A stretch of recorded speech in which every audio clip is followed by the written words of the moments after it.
तो दोस्तों मैं आज से एक नया ड्रामा शुरू करने जा रहा हूँ और ये के ड्रामा है और इसका नाम है because this is my first life. और इस वीडियो में आपको मैं एपिसोड नंबर 1 और एपिसोड नंबर 2 बताऊँगा। और मैं बता देता हूँ कि ये 15+ शो है, तो अगर आप 15 साल से छोटे हैं तो ये वीडियो ना देखें। तो बहुत ही अच्छा सा ड्रामा है क्योंकि मैंने इसके ऑलमोस्ट 11 एपिसोड देख लिए हैं और बहुत ही स्वीट रोमांटिक टाइप ड्रामा है। तो मेरे को लगता है कि आप लोग को भी अच्छा लगेगा ये ड्रामा। तो शुरुआत करते हैं एपिसोड 1 की। तो एपिसोड 1 की शुरुआत होती है और हम देखते हैं कि जो हमारी फ़ीमेल लीड है उससे हमें इंट्रोड्यूस किया जाता है। तो जब से वो बच्ची होती है तो उसे एक चीज़ पता चल गई होती है कि वो एक पेट्रियार्कल फैमिली में रहती है, जैसे हमारी फैमिलीज़ होती हैं जहाँ पे जो लड़के हैं उनको ज़्यादा भाव दिया जाता है और लड़कियों को अच्छे से ट्रीट नहीं किया जाता। तो वो भी वैसे ही फैमिली में जन्मी होती है। तो जब भी उसके बर्थडे होते हैं तो बर्थडे पे जो केक कटिंग हो रही होती है, तो केक कटिंग पे से पहले जब हम कैंडल्स को बुझाते हैं तभी हमें एक विश करना होता है। तो वो जब भी अपने बर्थडे पे कैंडल्स को बुझाने की कोशिश करते थे, उसका भाई कैंडल बुझा देता था और उसके पापा को इससे कुछ फ़र्क नहीं पड़ता था क्योंकि वो अपने बेटे को ज़्यादा फेवर करते थे ना कि अपनी बेटी को। तो जब वो 20 साल की हो गई तो पहली बार ऐसा हुआ कि उसने अपने केक के जो कैंडल्स है वो खुद से ब्लो आउट किए, क्योंकि वो अपने दोस्त लोग के साथ रहती थी। उसके बाद उसका एक ही विश था कि वो एक राइटर बने और उसके बाद सीधा 10 साल हो जाता है, यानी कि अब वो 30 साल की हो चुकी है।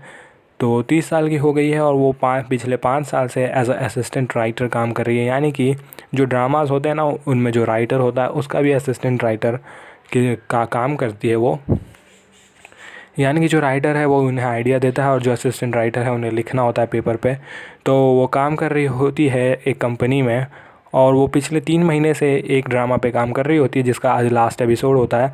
तो वो जिस भी ड्रामा पे काम करती है तो वो एक नॉर्मल टाइप का ड्रामा होता है जिसमें जो वो मेन थीम है वही घूमता रहता है। जैसे आप देखोगे कि जो मेजॉरिटी ऑफ के ड्रामास हैं, बहुत सारे ऐसे के ड्रामा हैं जिस पे एक ही कंसेप्ट होता है, अमीर लड़का और गरीब लड़की।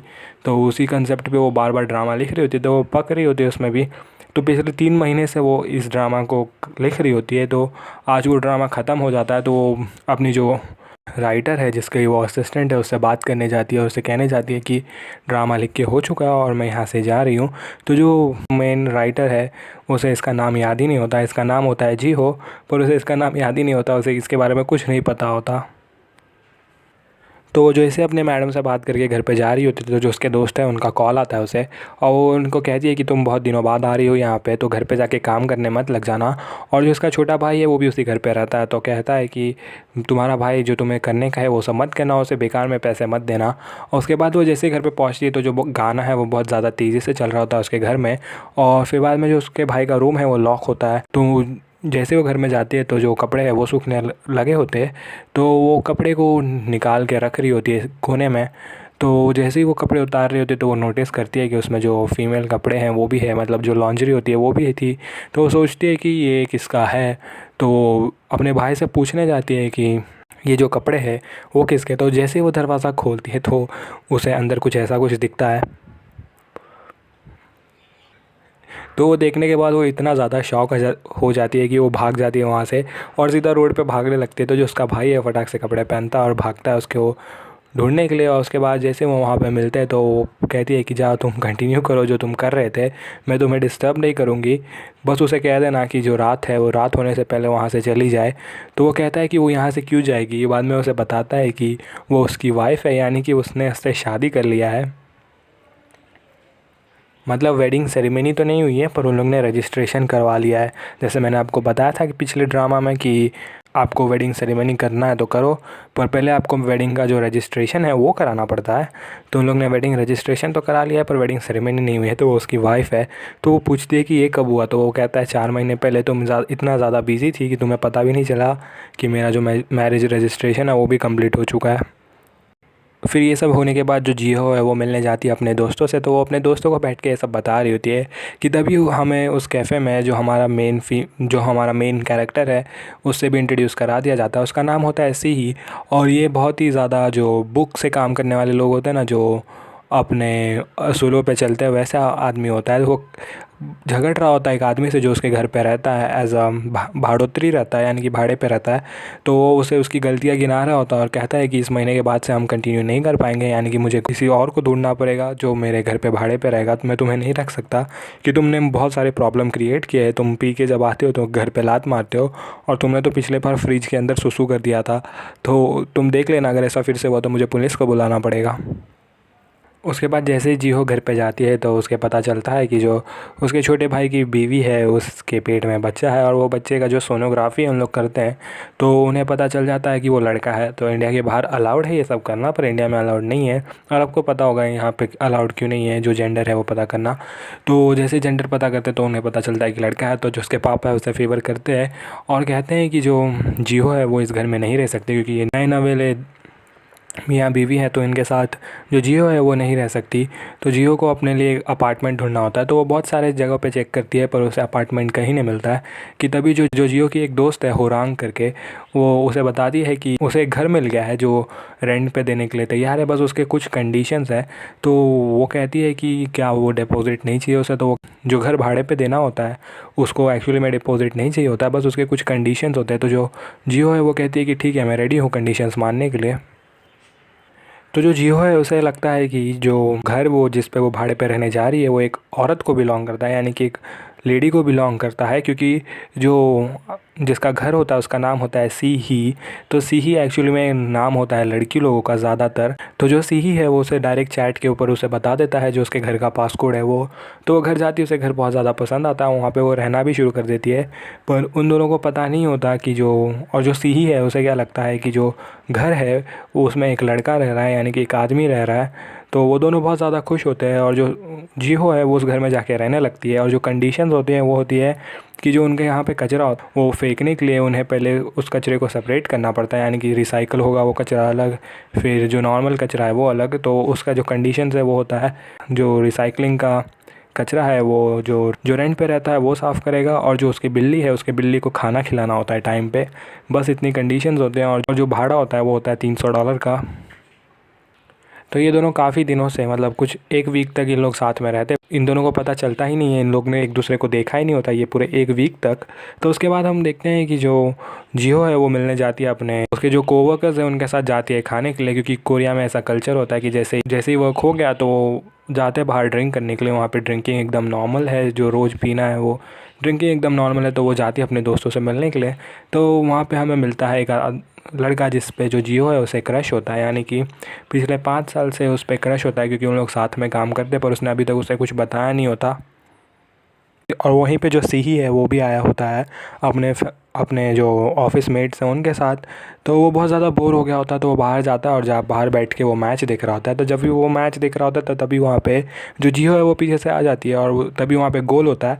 तो बहुत ज़ोर से चिल्लाती है। तो जो सीही है वो शॉक हो जाता है। तो वो कहता है कि तुम्हें भी फ़ुटबॉल देखना बहुत ज़्यादा पसंद है। तो वो कहती है कि हाँ, मुझे भी फ़ुटबॉल देखना बहुत ज़्यादा पसंद है।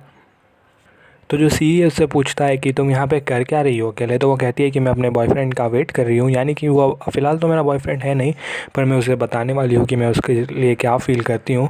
और हमसे ऑलमोस्ट हम जो कपल्स है वो बनने वाले हैं। कि तभी जो उसका बॉयफ्रेंड है उधर कोने में किसी से बात कर रहा होता है बाहर। तो वो जाती है, उसे अप्रोच करती है। तभी हम देखते हैं कि जो एक दूसरी लड़की है उसे आके हक कर लेती है। जिहो है उसे पता चलता है कि जो वो लड़का है जिसे वो लाइक करती थी वो ऑलरेडी रिलेशनशिप में है, और वो प्रिटेंड कर रहा था जियो के सामने कि वो उसे लाइक करता है, पर ऐसा कुछ था नहीं। उसके बाद उन लोग निकल जाते हैं वहाँ से, और तभी देखते हैं कि जो जियो है तो जो जियो है वो बैठी रहती है बस स्टॉप पे और वेट कर रही होती है बस का। और जो सी है वो भी वहाँ पे पहुँच जाता है। जो जियो है वो कहती है कि वो बहुत ज़्यादा शर्म आ रही है मुझे, मैंने तुम्हें कहा कि हम लोग कपल बनने वाले हैं, और वहीं पे मुझे पता चला कि उसकी गर्लफ्रेंड थी। तो वो कहता है कि ऐसा हो, तुम्हें शर्म लेने की ज़रूरत नहीं है, क्योंकि ये बात सिर्फ मुझे पता है, और वैसे भी हम वापस सिर्फ खुद को देखने वाले हैं नहीं, हम दोनों एक दूसरे को देखने वाले हैं नहीं, तो तुम्हें शर्म लेके मतलब नहीं है। तो उन दोनों को अभी तक पता ही नहीं है कि वो दोनों एक ही घर में रहते हैं। उसके बाद जो सी है उसे कहता है कि होता रहता है ज़िंदगी में। तो वो बहुत ज़्यादा बक करता है। तो जो जियो है वो कहती है कि पता नहीं क्यों, पर ये जो नॉनसेंस जो बक रहा है इससे मुझे अच्छा फील हो रहा है। और वो तभी जो उसकी बस है वो आ जाती है। तो ये तो पक्का है कि हम दोनों एक दूसरे को फिर से कभी देखने वाले नहीं हैं, तो यही है मेरा चांस। तो वो फटाक से उसे किस कर देती है और तभी जैसे ही तो वो फटाक से उसे किस कर देती है और भाग के चली जाती है बस में। और वहीं पे जो एपिसोड नंबर 1 है वो ख़त्म होता है।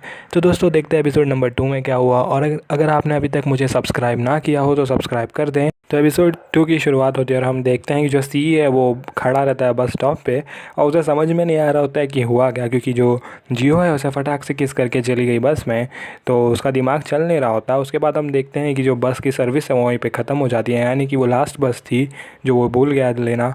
तो अभी वो टैक्सी बुला के चला जाता है घर पे। तो घर पे जैसे ही पहुंचते तो उसे ये तो पता ही नहीं होता कि वो लड़की जो है वो उसी के घर पे रह रही है। तो अपने रूम में जाके सो जाता है और बाद में जो पूरी रात है वो यही बात सोचता रहता है। तो अगला दिन होता है संडे। तो संडे के दिन उन्हें छुट्टी होती है। तो जैसे ही वो निकलता है सुपरमार्केट जाता है और जो जियो है वो भी जाती है सुपरमार्केट। तो जैसे उन लोग सुपरमार्केट से वापस आ रहे होते हैं तो वो दोनों सेम ही लिफ्ट ले लेते हैं पर एक दूसरे को नोटिस नहीं करते। तो जैसे ही वो जो लिफ्ट का बटन दबाने जाता है तभी वो नोटिस करता है कि वहाँ जियो खड़ी है वहाँ पे, और जो जियो है वो भी देखती है। तो वो दोनों एक दूसरे को देख के शॉक हो जाते हैं। पर उन्हें जो भारी झटका है वो अब लगने वाला होता है, क्योंकि उन्हें पता ही नहीं होता कि वो दोनों सेम घर में रह रहे हैं 1 हफ्ते से। तो जो सी है वो पहले चला जाता है अपने घर में। तो जो जियो है वो बाद में आती है और बाद में जैसे ही वो दरवाज़ा खोलती है तो देखती है कि अंदर जो सी है वो बिल्ली के साथ खेल रहा होता है। और बाद में वो कहती है कि तुम यहाँ पे, जो सी है वो कहता है कि तुम अंदर कैसे आई। तो वो कहती है कि मैं तो यहाँ पे रहती हूँ। तो उसके बाद वो कहती है कि शायद से मैं गलत घर में आ गई। और जब वो जा रही होती है तो जो सी है वो कॉल करता है। तो बाद में उन लोगों को पता चलता है कि गड़बड़ हो गई है और वो दोनों एक ही घर में रह रहे। तो जो सी है उसे लगा था कि जो मेरे उसके साथ रह रहा है वो लड़का है, और जो जियो है उसे लग रहा था कि वो जिसके साथ रह रही है वो औरत है। तो उसके बाद में हमें पता चलता है कि हुआ क्या। तो जो जियो की दोस्त है होरांग करके, वो उसने अपने बॉयफ्रेंड को कह के ये सब करवाया था। जो होरांग का बॉयफ्रेंड है उसने बात किया था सी से। तो उसे क्या लगेगा कि जो उसके साथ रहने वाला है वो लड़का है, और जो जियो है उसने देखा कि जो सी है वो नाम है किसी लेडी का। तो उसे लगा कि वो किसी औरत के साथ रहने जा रही है। तो ये प्रॉब्लम हो जाता है यहाँ पर। उसके बाद हम मिलते हैं जो जियो है उसके एक दूसरी दोस्त है, उसका नाम होता है सूजी। तो सूजी कहते हैं कि अगर ऐसा प्रॉब्लम आ गया तो तुम फ़िलहाल के लिए मेरे घर पे आके रह सकती हो। तो जो जियो है वो चली जाती है उसके घर पे रहने के लिए। पर जो जियो है उसने जो अपना सारा सामान है वो छोड़ दिया होता है सी के घर पे। तो वो जाती है सी के घर पे और कहती है कि मुझे आपसे माफ़ी मांगनी होगी, मैंने उस दिन आपको गलती से केस कर दिया। तो पूछता है कि तुमने ऐसा किया क्यों। तो वो कहती है कि बस मेरा ऐसा ही मूड था, मैं बहुत ज़्यादा उदास थी, उसके बीच में मैंने ये सब कर दिया। तो वो कहता है कि अच्छा तो तुमने मुझे अटैक किया क्योंकि मैं वल्नरेबल स्टेट में था, यानी कि मेरा जो कंडीशन है वो ठीक नहीं था और मैंने ये सब एक्सपेक्ट नहीं किया था, तो तुमने मेरे पे अटैक कर दिया। तो जैसे मैंने कहा कि ये बहुत ज़्यादा लॉजिकली सोचता है, जैसे कंप्यूटर प्रोग्राम नहीं सोचता वैसे सोचता है। और जो सी है उसे कहता है कि तुमने इस महीने का रेंट दे दिया है तो तुम ये महीने रह जाओ, उसके बाद हम देखेंगे कि करना क्या है।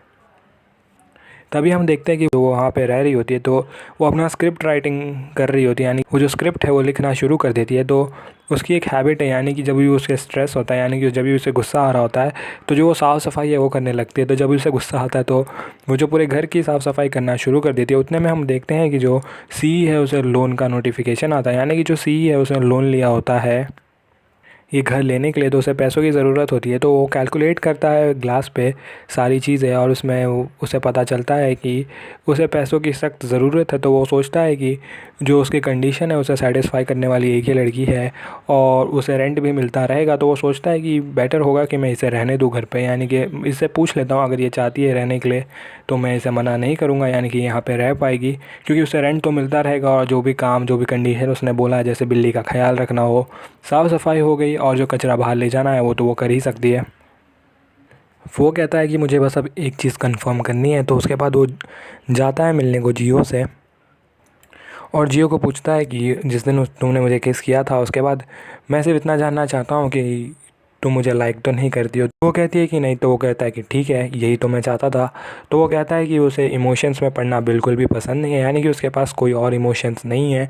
वो खुद को किसी के साथ एसोसिएट वो किसी के साथ एसोसिएट नहीं होना चाहता, यानी कि वो किसी के साथ घुलना मिलना नहीं चाहता। उसकी जो ज़िंदगी है वो बस वो निकालना चाहता है। तो जो जियो कहती है कि मुझे उससे कोई प्रॉब्लम नहीं है, तो वो जियो को सारे कंडीशंस बताता है और जियो कहती है कि ठीक है, मुझे कोई प्रॉब्लम नहीं है, अगर आपको प्रॉब्लम नहीं है। तो जियो वहाँ पर रहने लगती है। उसके बाद हम देखते हैं कि जो जियो है वो मिलने जाती है अपने जो ऑफिस के कलीग्स हैं उनसे, तो जब वो स्क्रिप्ट लिख रहे होते हैं तो उसे इस बार जो स्क्रिप्ट है वो खुद लिखना होता है, यानी कि वो मेन स्क्रिप्ट राइटर बनने वाली होती है। कि तभी जो डायरेक्टर है उस शो का वो एक नए राइटर को ले आता है और जो जियो है उसे फिर से वो असिस्टेंट राइटर बनवा देता है। तो उसके बाद हम देखते हैं कि जैसे वो ऑफिस से वापस आती है तो जो एक लेडी है वो खड़ी होती है उसके घर के बाहर और जो पासवर्ड है वो डाल रही होती है। तो वो आके पूछती है कि आप कर क्या रही हो। तो वो कहती है कि तो ये मेरे बेटे का घर है। तो जैसे उसे पता चलता है कि उसके बेटे का घर है, यानी कि वो सी की मम्मी है, तो सी की मम्मी को पता चलता है कि ये भी यहाँ पर रहती है। तो सी की मम्मी उस पर गुस्सा करने लगती है, क्योंकि कहती है कि तुम ऐसा कैसे कर सकते हो, जो तुम्हारे साथ रहती है वो तुम्हारी गर्लफ्रेंड भी नहीं है, फिर भी तुम एक ही घर में रह रहे हो, और ये बाकी चीज़ें कहने लगती। तो वो कहता है कि तुम्हें टेंशन लेने की ज़रूरत नहीं है, अभी तुम चले जाओ यहाँ से। और उसके बाद जो जियो है उसे जो उसके जो एक्टिंग वाले हैं, जो उसके कंपनी वाले हैं, वो कहते हैं कि जो हमारे ऑफिस है उसमें एक जो रूम है नीचे वो खाली है, तो तुम उसमें रह सकती हो, तुम ये स्क्रिप्ट राइटिंग करोगी तब तक के लिए। तो जो सी है वो कहती है कि ठीक है, मुझे मिल गया घर।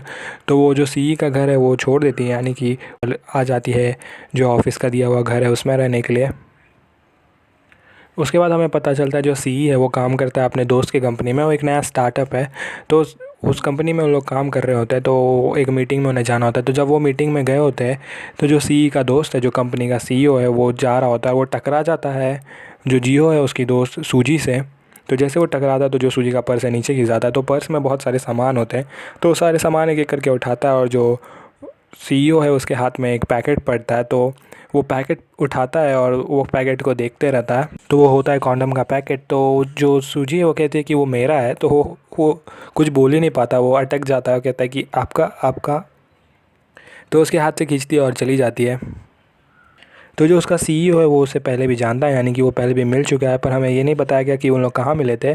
तो वो कहता है कि ये मैं इसे जानता हूँ, ये भी मुझसे मिली हुई है, तो ये मुझे भूल कैसे सकती है।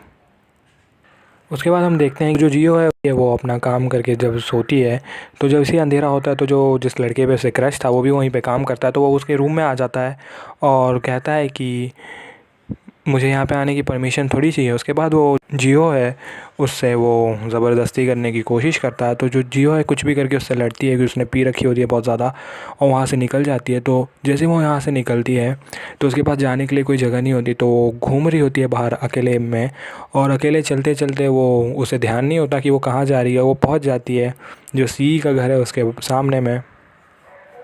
तो जो सी है वो कुछ सामान लेने बाहर आया होता है। तो वो जैसे ही बाहर आता है तो देखता है कि जो जियो है वो वहाँ पे खड़ी होती है। तो वो जियो को लेकर आ जाता है घर में, और फिर बाद में उन लोग सोफ़ा पे बैठ के अलग अलग चीज़ों के बारे में बात कर रहे होते हैं।